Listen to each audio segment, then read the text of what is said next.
மனிதத்தன்மை கொஞ்சமாவது இவர்களுக்கு இருக்கிறதா? நிச்சயமாக இல்லை. இது குறைகிறதா என்று பார்த்தால் குறையவில்லை. இதை குறைப்பேன் என்று சொல்லிதான் ஆட்சிக்கு வந்தார்கள். இதில் இருக்கக்கூடிய குறைகளை சொல்லித்தான் மக்கள் மத்தியில் ஓட்டுக்களை பெற்றார்கள்.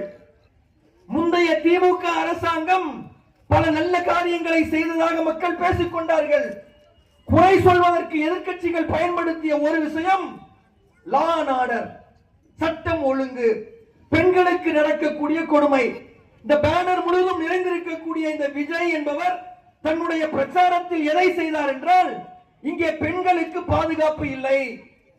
தூத்துக்குடி மாவட்டத்தில் ஒரு பெண் காலை கடனை முடிப்பதற்காக செல்லக்கூடிய 10ஆம் வகுப்பில் மிகப்பெரிய அளவிற்கு மாவட்டத்திலேயே முதல் மதிப்பெண் பெற்ற ஒரு பெண்ணை வெயிலில் வந்த ஒரு காமுகன் கற்பழித்து கொன்று விட்டான். இதை தடுப்பதற்கு வக்கில்லை வகையில்லை என்று குற்றம் சாட்டி, நான் ஆட்சிக்கு வந்தால் ஒரே அடியாக இதை மாற்றிவிடுவேன் என்று மக்களுக்கு வாக்களித்து தான் இவர் ஆட்சிக்கு வந்தார். இவர் ஆட்சிக்கு வந்ததில் இன்னொரு பெரிய விஷயம் என்னவென்றால், இவர் ஓட்டளிக்கக்கூடிய 18 வயது மக்களிடம் பேசவில்லை, வீட்டில் இருக்கக்கூடிய குட்டீஸ்கள் கிட்ட பேசினார். 5 வயசு 4 வயசு பிள்ளைகளிடம் பேசினார். உங்க வீட்டில் இருக்க அம்மாவும் அப்பாவும் அண்ணனும் தம்பியும் எங்களுக்கு ஓட்டு போடுவதை நீங்கள் உறுதி செய்ய வேண்டும் என்று சொன்னார். தமிழக வரலாற்றில் எந்த அரசியல் கட்சியும் செய்யாத ஒரு அயோக்கியத்தனம் தான் இது. இது அயோக்கியத்தனம் தான் இது.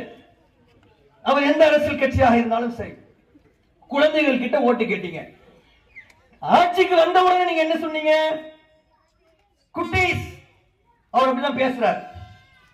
நீங்க இந்த மாமாவுக்கு வந்து ஓட்டு போட்டு கொண்டு வந்திருக்கிறீங்க, ஓட்டு போட வச்சு என்ன கொண்டு வந்திருக்கிறீங்க, நான் உங்களுக்கு நல்ல விஷயங்களை எல்லாம் செய்வேன் என்று முதல் நாளிலேயே பதவி ஏற்றுக்கொண்ட உடனேயே அந்த மேடையில் அறிவித்தார்.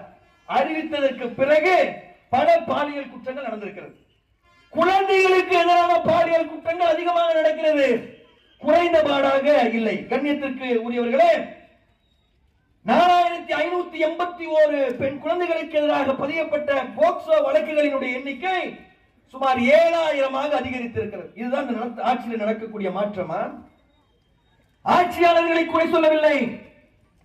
எந்த ஆட்சியாக இருந்தாலும் இந்த பாலியல் குற்றங்கள் நடக்கிறது. ஆனால் நீங்கள் எதை சொல்லி ஆட்சிக்கு வந்தீர்கள்? இப்ப இதற்காக நீங்கள் எடுத்திருக்கக்கூடிய நடவடிக்கைகள் என்ன? ஆட்சிக்கு வந்தவுடனே எங்களிடம் கேள்வி கேட்கிறீர்களே என்று சில நேரங்களில் அவர் சொல்றார். நாம எதிர்கட்சி இல்லைங்க, நம்ம திமுக